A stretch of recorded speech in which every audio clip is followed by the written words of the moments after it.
Assalamualaikum warahmatullahi wabarakatuh. Anak-anak ibu yang soleh dan soleha di rumah saja, semoga semua dalam keadaan sehat walafiat. Tetap semangat ya belajarnya, walau kita tidak dapat bertemu dan bertatap muka kembali.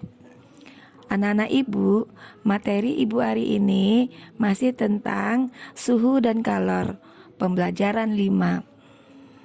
Menerapkan konsep perpindahan panas dalam kehidupan sehari-hari. Sebelum belajar, anak-anak ibu, mari kita berdoa dahulu. Doa dimulai.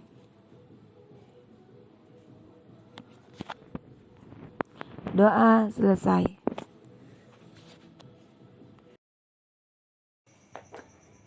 Baiklah anak-anak ibu yang soleh dan soleha, ibu akan menjelaskan tentang hubungan energi panas dengan proses air mendidih. Oke, ibu akan memberi contoh salah satu sebuah cerita.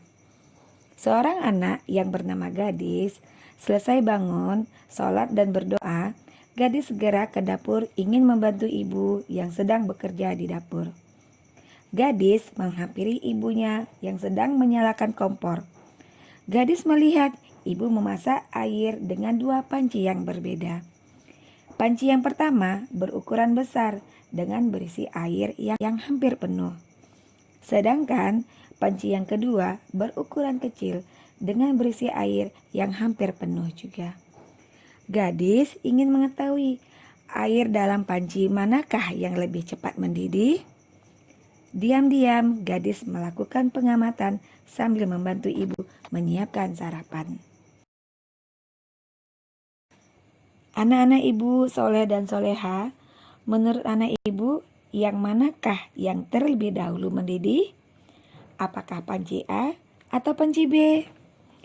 Baiklah anak ibu, kita bantu gadis untuk menemukan jawabannya dengan soal-soal berikut. Soal yang pertama, bagaimanakah ukuran panci tersebut? Panci A memiliki ukuran lebih besar daripada panci B. Soal yang kedua, manakah panci yang berisi air lebih banyak? Apakah panci A atau panci B? Nah, anak ibu coba diingat. Tentu panci A memiliki air yang lebih banyak daripada panci B. Soal yang ketiga, jika kedua panci berisi air itu dididihkan, panci manakah yang akan memerlukan waktu yang lebih lama untuk mendidihkan air di dalamnya? Nah, anak ibu, panci A akan memerlukan waktu yang lebih lama untuk mendidihkan air di dalamnya. Soal yang keempat, mengapa panci A membutuhkan waktu yang lebih lama untuk mendidihkan air?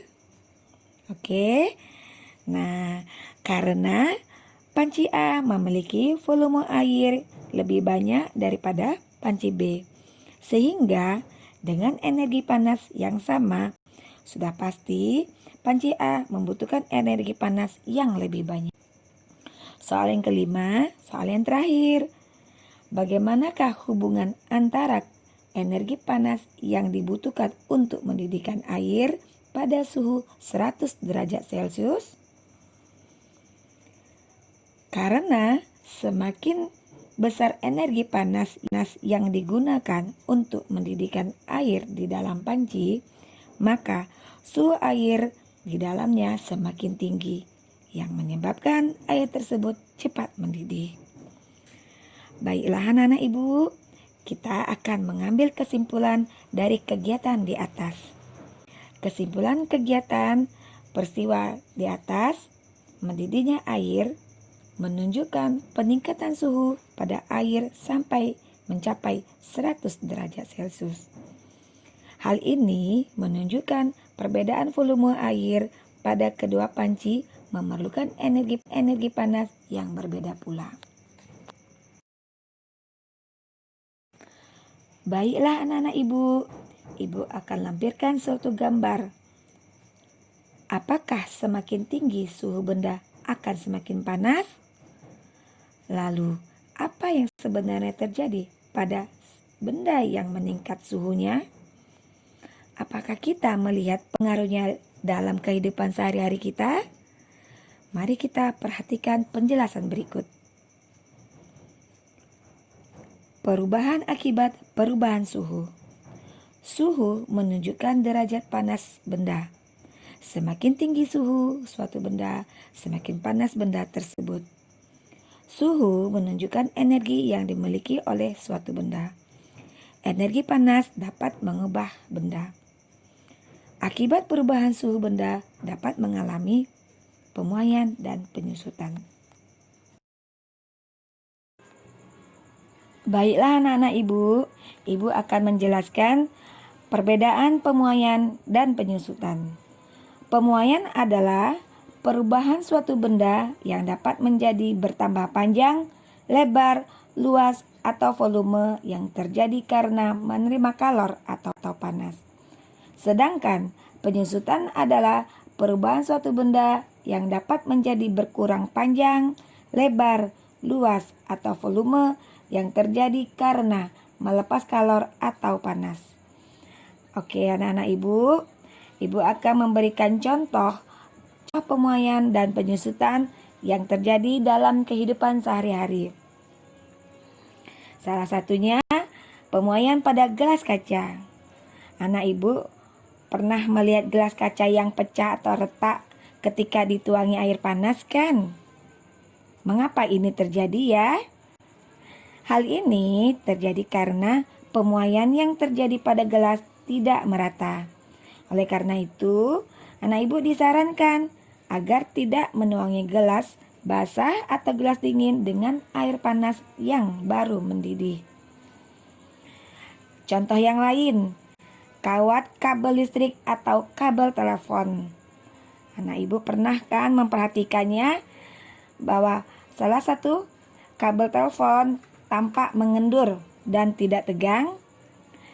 Hal ini tujuan agar kawat atau kabel tidak putus pada malam hari pada saat mengalami penyusutan. Nah, anak-anak ibu, ada lagi beberapa contoh yang lain seperti pemuaian pada rel kereta api, pembuatan termometer, pemasangan kaca jendela, dan yang sebagainya. Nah, yang jadi dalam kehidupan kita sehari-hari. Anak-anak ibu, demikianlah pelajaran kita untuk minggu kedua ini. Semoga anak-anak ibu paham apa yang ibu sampaikan. Tetap semangat belajar ya dan menjaga kesehatannya. Wassalamualaikum warahmatullahi wabarakatuh.